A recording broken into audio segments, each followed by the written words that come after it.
Play it smart today, you won't look a tomorrow. Tell Dad, meet me. It's from Roadrunner. Carrie, get Shiv a fucking medal. Succession is an HBO TV series that focuses on the problematic family relationships of the Roy family patriarch Logan Roy and his 4 children, Kendal, Shiv, Roman, and Connor. The family is incredibly wealthy thanks to their company Waystar Royco, a conservative media conglomerate with operations in news, television, theme parks, and cruises. It's never overtly mentioned by the showrunners, but this is very similar to the real-life Murdoch family, who also own a media empire and have their fair share of family drama. At the very least, the show took a dash of inspiration from these controversial public figures. Do you like the feeling of power you have as a newspaper proprietor, of being able to sort of formulate policies for a large number of newspapers in every state of Australia?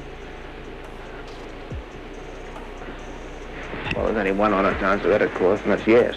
The driving force of family tension in the show is a series of big corporate events around the ownership of the company, with the children vying for control over the business when their elderly father, a man with declining health, passes on. You don't need to understand the details of the business deals to enjoy the show, but it would definitely help, and the producer style of show doesn't leave much room for explanation. So without an MBA or a background in corporate law, it is easy to get a little bit lost. There are 4 big business deals and ideas that you need to understand to fully grasp the complex Machiavellian backstabbing and family intrigue that takes place. I will also do my best to avoid any big spoilers pertaining to the plot and try to focus as much as possible on just the business side of things. The first thing to understand is why the Roy children are so desperate to take over the business in the first place and how that would actually work.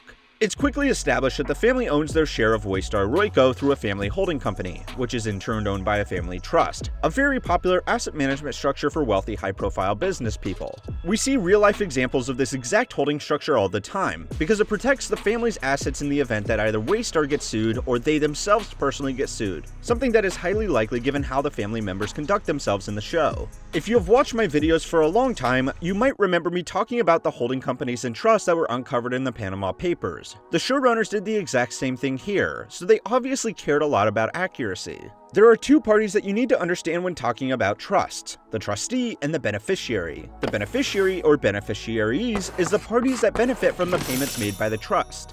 Trust fund babies are called that because they are the beneficiaries of family trusts. The other party to understand is the trustee. The trustee is the manager of the trust, and they get to make decisions on what the trust does. If a trust wants to buy or sell an asset, for example, that decision is made by the trustee, not the beneficiary. A trustee can also be a beneficiary, but that's not always the case. A trustee can also be a representative like a family lawyer, or it can be a separate company, known as a corporate trustee, as is the case with the Roy Family Trust. The Roy Family Trust, which owns the Roy Family Holding Company, which in turn owns a majority stake in Waystar Royco, is managed by a corporate trustee that the family members all have voting shares in. The known members of the trustee company are Logan's ex-wife Caroline Collingwood, who also gave voting power to her 3 children, Shiv, Kendal, and Roman, as part of her divorce settlement that took place before the show started. The final 2 people with voting power are Connor Roy, the eldest son born to a mother who is never mentioned in the show, and Logan Roy himself. Logan has double voting power in the family holding company, presumably because he is a control freak and he was responsible for building the company that made the trust worth anything in the first place. Everybody else has 1 vote. If the family wants to make any big changes, they can all vote on it using this corporate structure. The family trust simply does what the corporate trustee tells it to do, and the corporate trustee is just a shell company owned by these family members who can tell the company what to do through a shareholder vote. Early in the show, a big plot point is that Logan Roy wants to add his new wife to the family trust as a beneficiary, and change his will to have Marcia inherit his double voting power in the trustee company upon his death. Are we okay? Yeah, it's just some paperwork. What, ahead of the announcement? Putting Marcia on the trust, it's bullshit. And I just felt like checking in. Oh, yeah, fine. This causes quite a stir amongst the children, who all want to protect their control in the family trust, because it gives them control over the holding company and Waystar Royco itself. And my seat also to go to her on my death. What? Wait, that gives her double voting weight? The children will all be wealthy no matter what, because the trust defines a stake that they each own in the company, which is worth between $500 million and $2 billion depending on the company's valuation throughout the series. This does not include any other asset that the family holding company could own, or any assets that the family members have acquired individually. All of them have beautiful homes and passion assets, so the Roy children are rich and they don't need the company, but they all want it because it gives them a lot of power even though it really shouldn't. So important that children are supported and encouraged. And everything I've done for my children.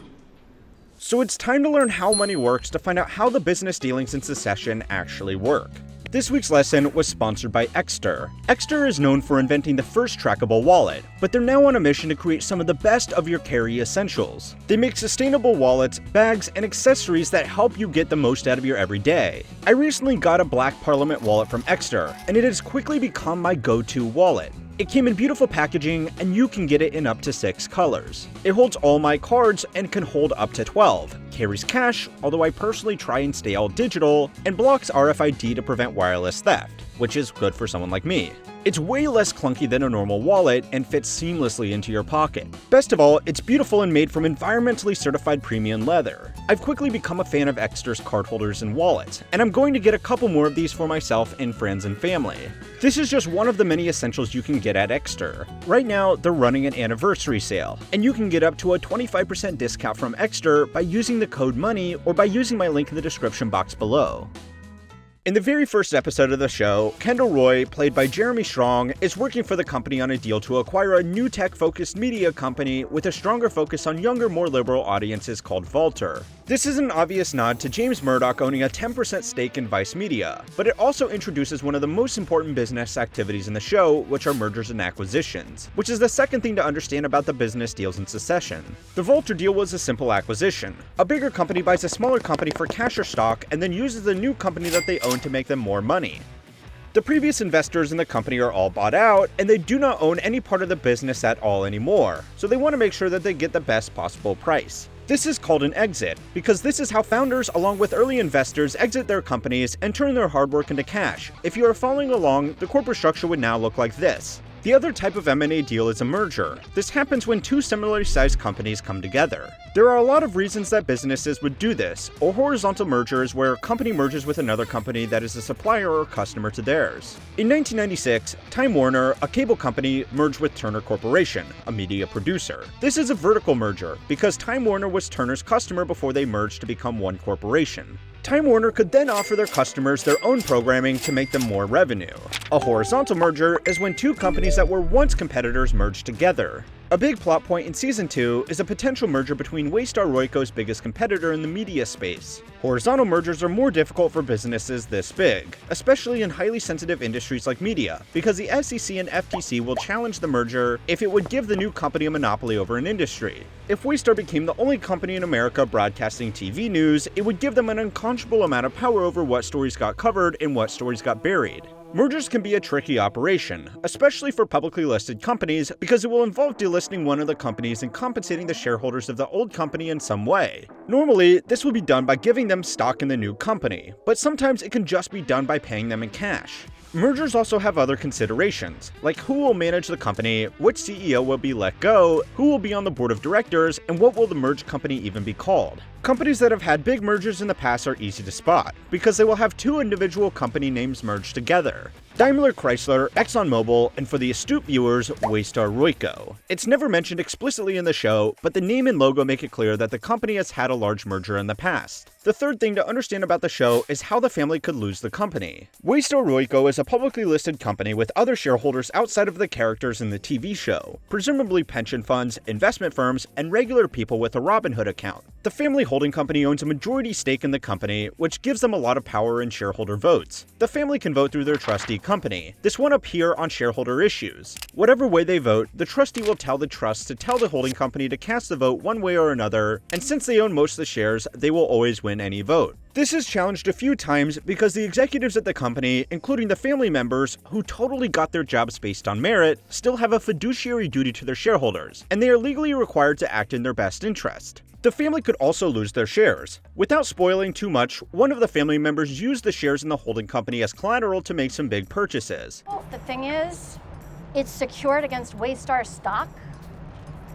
And when the stock hits 130, they can pursue repayment in full. The deal with the loan was that if the value of those shares fell below a certain value, they could be taken by the bank giving the loan and sold on the market to make sure that the bank gets repaid their money. This is a margin call, and if it was big enough, it could potentially reduce the family's ownership to where they no longer have a majority control. It would also crash the stock's price, so all of the other investors might be angry enough to vote out the aging CEO and all of his nepo babies that got given senior roles at daddy's company. The other way that the family could lose control of the company is by being bought out. There is always a bigger fish in businesses, and at the end of the season, a coalition of wealthy business rivals, private equity bros, and a family insider teamed up for a bear hug. It's great value for shareholders.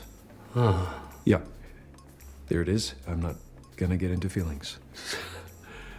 Is this a fucking bear hug? That's right. A bear hug is when a group of investors try to buy an entire company by offering to buy investors' shares for a premium over what they are trading for. Elon Musk famously bought Twitter for $45.20 a share, which was a funny number because 420, but it was also a 40% premium over what the Twitter stock was trading for at the time of his Twitter announcement. Most investors trying to perform a bear hug don't announce their plans on Twitter. They do it by approaching the company's board of directors with their offer. The board can reject the offer, but if the deal is good enough, they have to follow through because they have the duty to their shareholders to at least put it to a vote. If a bear hug is successful, shareholders can be forced to trade their shares for the cash price offered. Most shareholders will be happy to make the easy gains and will just reinvest their money into other companies, but others might not want to sell their shares even at a premium over what they're worth, because they believe that they could be worth more in the future. The bear hug in Succession is first offered when Waystar stock is trading at a significantly lower price from the beginning of the show. Some shareholders would have taken a loss if they had bought in towards the top, and even the premium offered by the bear huggers would not be enough to put them in the black, so they might vote no on a deal so they don't have to lock in a loss on a position that could turn around. In the case of the Roy family, they don't want to sell, because those shares let them control a very influential company, and they have enough money anyway, and since they own a lot of shares, their say is very important. The fourth thing you need to understand about the business deals of Succession is how the company was eventually stolen away from under the children's noses, even with all the protections offered by their voting power in the family trust. But I mean, you know, the long and the short of it is, I saw their plan, and my dad's plan was better. Remember, all of the family members have voting shares in the company that controls the trust, that controls the holding company, that controls Waystar.